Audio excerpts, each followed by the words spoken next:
নমস্কার বন্ধুরা, আমি কোজাগরি আবারও চলে এসেছি তোমাদের সামনে একটা ভিডিও উপস্থাপন করতে। বন্ধুরা, চলছে অগ্রহায়ণ মাস। অগ্রহায়ণ মাস হাতে গোনা আর মাত্র কয়েকটা দিন রয়েছে।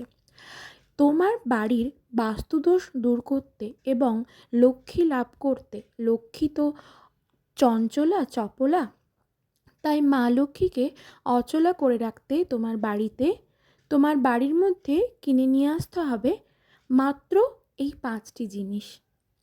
4টে জিনিস কিনে আনবে আর 5 নম্বর জিনিসটি নিজে হাতে করে করবে।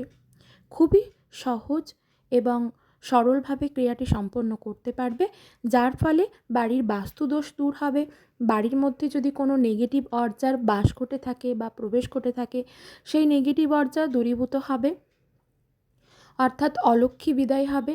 বাড়ির বাতাবরণ শুদ্ধ হবে এবং বাড়ির মধ্যে বাড়ির কোনো সদস্যের মধ্যেও যদি কোনো রকম নেগেটিভ অর্জার প্রবেশ ঘটে থাকে, সেটাও কিন্তু চিরতরে দূরীভূত হবে যদি এই স্পেশাল 4টে জিনিস কিনে নিয়ে আসো অগ্রহায়ণ মাস চলাকালীন। এবং 5 নম্বর যে জিনিসটি বলবো সেটি যদি নিজে হাতে করে করতে পারো, ভীষণভাবে উপকৃত হবে। মা লক্ষ্মীর কৃপা লাভ করবে, ভগবান নারায়ণের কৃপা লাভ করবে এবং সাথে অন্নপূর্ণার কৃপার দ্বারা, মা অন্নপূর্ণার কৃপায় তোমার বাড়িতে কখনো অন্নের অভাব হবে না।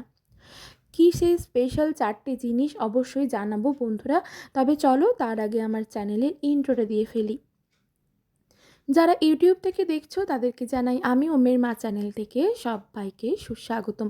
আশা করি সকলে খুব ভালো আছো, সুস্থ আছো। আর যারা আমার ফেসবুক পেজ কোজাগরি ঘোষ এইখান থেকে ভিডিওটা দেখছো তাদেরকেও সুস্বাগতম জানাই। বন্ধুরা, ভিডিওটা ভালো লাগলে একটা লাইক আশা করব, শেয়ার করে দাও চটজলদি আপনজনদের সাথে, আর কমেন্ট করে জানাও যদি কিছু জানার থাকে। অবশ্যই আমি তোমাদের কমেন্টের যথাযথ রিপ্লাই দেবো। তো চলো বন্ধুরা, আর বিশেষ দেরি না করে আসল তথ্যে চলে যায়। অগ্রহায়ণ মাস চলছে। আমরা সকলেই এই অগ্রহায়ণ মাসটা জানি ভগবান নারায়ণ এবং মা লক্ষ্মীর মাস। এই অগ্রহায়ণ মাসেই নতুন ধান উঠে আসে বাড়িতে। তো এই অগ্রহায়ণ মাসে যদি মা লক্ষ্মীর কৃপা লাভ করতে চাও, অবশ্যই প্রথম যেই জিনিসটা করলে তোমার লক্ষ্মী লাভ হবে সংসারে, সেটা হলো ধাতব কচ্ছপ। ধাতব কচ্ছপ অর্থাৎ সবার পক্ষে তো সোনার বা রূপোর কচ্ছপ কেনার সামর্থ্য নেই, সবাই কিনতেও পারবে না। সেক্ষেত্রে আমি বলবো কাঁসা বা পেতলের। সব থেকে পছন্দের জিনিস হলো মা লক্ষ্মীর রূপো, ঠিক আছে, সোনার থেকেও রূপো, কিন্তু সবার পক্ষে সম্ভব নয় সোনার বা রূপোর ধাতব কচ্ছপ তৈরি করার। তো সেক্ষেত্রে বলবো কাঁসা বা পেতলের ধাতব কচ্ছপ একটি এই অগ্রহায়ণ মাস চলাকালীন অবশ্যই বাইরে থেকে ক্রয় করে নিয়ে আসো বাড়িতে, এবং সেটিকে তুমি তোমার ঠাকুরের স্থানে রাখো এবং সেটা প্রত্যেক দিন লাল চন্দন দেবে এবং তোমার কাছে যে ফুল থাকবে সেই ফুল প্রত্যেক দিন সেই কচ্ছপের ওপর দেবে। এক্ষেত্রে কি হবে বলো তো? লক্ষ্মী লাভ হবে, অর্থের অন্নের কোনো অভাব থাকবে না তোমার বাড়িতে। আশা করি বোঝাতে পারলাম। 2 নম্বর যেটা, সেটা হলো লক্ষ্মী কড়ি। লক্ষ্মী কড়ি অর্থাৎ সাদা কড়ি একরকম হয়, আরেকটা হয় একটু বড় সাইজের। লক্ষ্মী কড়িগুলো সাধারণত হলুদ রঙের হয়ে থাকে। এইগুলো যে কোনো বড় দশকর্মার দোকানে পেয়ে যাবে। লক্ষ্মী কড়িগুলো একটু বড় টাইপের হয়ে থাকে। সেক্ষেত্রে হয় 3টে অথবা 5টা অথবা 7টা, একটা কেনার দরকার নেই, হয় 3টে নয় 5টা নয় 7টা লক্ষ্মী কড়ি ক্রয় করে নিয়ে আসো একটি দশকর্মার দোকান থেকে, অবশ্যই অগ্রহায়ণ মাস চলাকালীন। এবং ওই লক্ষ্মী কড়িটি রাখো একটি কাঁসা বা পেতলের একটি র্যাকা বা প্লেট নাও, তার ওপর তুমি একটি লাল শালু কাপড় বেছাও, তার ওপর সুন্দর করে ওই লক্ষ্মী কড়িগুলি আগে গঙ্গা জল দিয়ে শুদ্ধ করে নাও, তারপর সেইগুলিতে লাল গোলা সিঁদুরের ফোঁটা লাগিয়ে সেই লক্ষ্মী কড়িগুলি রাখো মা লক্ষ্মীর চরণে, ঠিক আছে? এটা অগ্রহায়ণ মাস চলাকালীন যে কোনো দিন জিনিসটা কিনে নিয়ে আসো বাড়িতে, তারপর তার পরের দিন ওই লক্ষ্মী কড়িগুলি মা লক্ষ্মীর কাছে চরণে সকালে পুজো করার সময় রেখে দাও, এবং পরের দিন সকালবেলায় যখন তুমি আবার পুজো করবে তখন ওইগুলো নিয়ে মা লক্ষ্মীর যে বীজ মন্ত্র সেই শ্রীং মন্ত্র জপ করতে করতে সেগুলি গিঁট মারো 3টে, এবং সেটি তোমার টাকা রাখার জায়গায় রেখে দাও। এক্ষেত্রে লক্ষ্মী লাভ হবে তোমার সংসারে। 3 নম্বর যেটা, সেটা হলো গোমতী চক্র। গোমতী চক্র অর্থাৎ নাভি শঙ্খ যে কোনো দশকর্মার দোকানে পেয়ে যাবে। এটাও মা লক্ষ্মীর অত্যন্ত পছন্দের একটি জিনিস, যার ফলে লক্ষ্মী লাভ হয়। ঠিক একইভাবে যেমন করে লক্ষ্মী কড়ির কথা বললাম, ঠিক একইভাবে 3টে অথবা 5টা অথবা 7টা গোমতী চক্র কিনে নিয়ে আসো। গোমতী চক্রগুলি আগে গঙ্গা জল দিয়ে শুদ্ধ করো, তারপর কাঁসা বা পেতলের একটি প্লেট বা র্যাকআপ নাও, তার উপর লাল শালু কাপড় রাখো, দিয়ে গোমতী চক্রগুলিকে সুন্দর করে গোল করে সাজিয়ে রাখো, এবং তার ওপর লাল চন্দন এবং লাল গোলা সিঁদুরের ফোঁটা দাও। তারপর যদি তার ওপর পারো একটি লাল রক্তকরবী রাখো।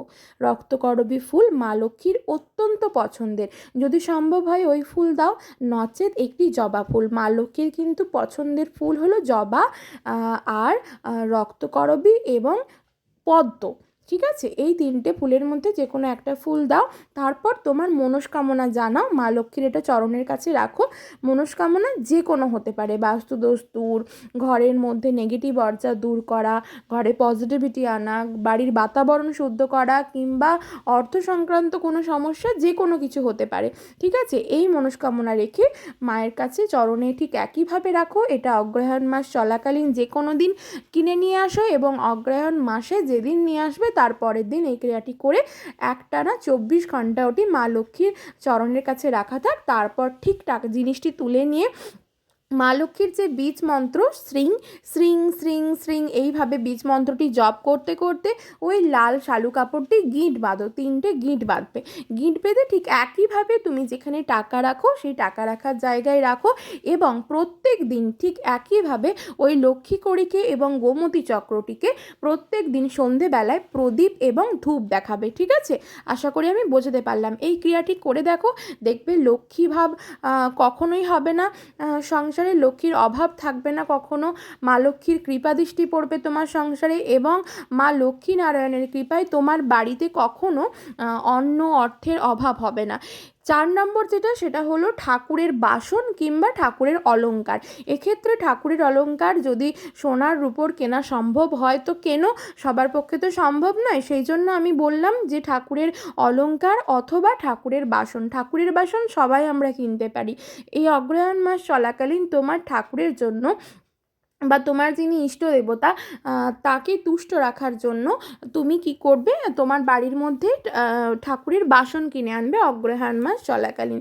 এবং সেই বাসন যে কোনো কিছু হতে পারে, কারণ আমি বাসনটা কেন বললাম, কারণ সবার পক্ষে কিন্তু সম্ভব নয় ঠাকুরের অলংকার কেনার, সেই জন্য আমি বাসনের কথা বললাম। বন্ধুরা, এইগুলো কিন্তু জ্যোতিষ শাস্ত্রে বলা আছে, একদম গোটা গোটা অক্ষরে বলা আছে, এবং জ্যোতিষশাস্ত্রে এমনটাই বলা আছে যে অগ্রহায়ণ মাস চলাকালীন যদি এই জিনিসগুলি তুমি বাড়ির মধ্যে ক্রয় করে নিয়ে আসতে পারো, তাহলে তোমার লক্ষ্মীর অভাব হবে না তোমার সংসারে। মা অন্নপূর্ণার কৃপায় সর্বদা অন্নে পরিপূর্ণ থাকবে তোমার সংসার, অর্থের অভাব পড়বে না, টানাপোড়েনে পড়তে হবে না তোমাকে আর জীবনের মধ্যে। সর্বশেষ যেটা 5 নম্বর, সেটা বলবো, এই অগ্রহায়ণ মাস চলাকালীন তোমার বাড়ির যে ঠাকুর ঘর এবং তোমার বাড়ির যেটি মুখ্য দরজা, সেই দরজার সামনে ওপরের দিকে বা দরজার 2 সাইডে ওং এবং স্বস্তিক চিহ্ন অঙ্কন করো। ঠিক আছে, নিজে হাতে লাল গোলা সিঁদুরটিকে গুঁড়ো সিঁদুরটিকে অবশ্যই সর্ষে তেল দিয়ে গুলে নাও, এবং বাড়ির 2 পাশে, মুখ্য দরজার 2 পাশে, গেটের 2 পাশে ওং এবং স্বস্তিক চিহ্ন অঙ্কন করো। যদি এটি ব্রাহ্মণকে দিয়ে করাতে পারো তাহলে তো ভীষণই ভালো হয়, নচেত তুমি নিজেও করতে পারো। এটা করলে তোমার বাড়ির বাতাবরণ শুদ্ধ হবে, তোমার বাড়িতে কোনো রকম নেগেটিভ ঊর্জার বাস ঘটবে না, পজিটিভিটি সর্বদা বজায় থাকবে। সকলে এই ক্রিয়াগুলি করো, হাতে নাতে রেজাল্ট পাবে। ভালো থেকো সকলে।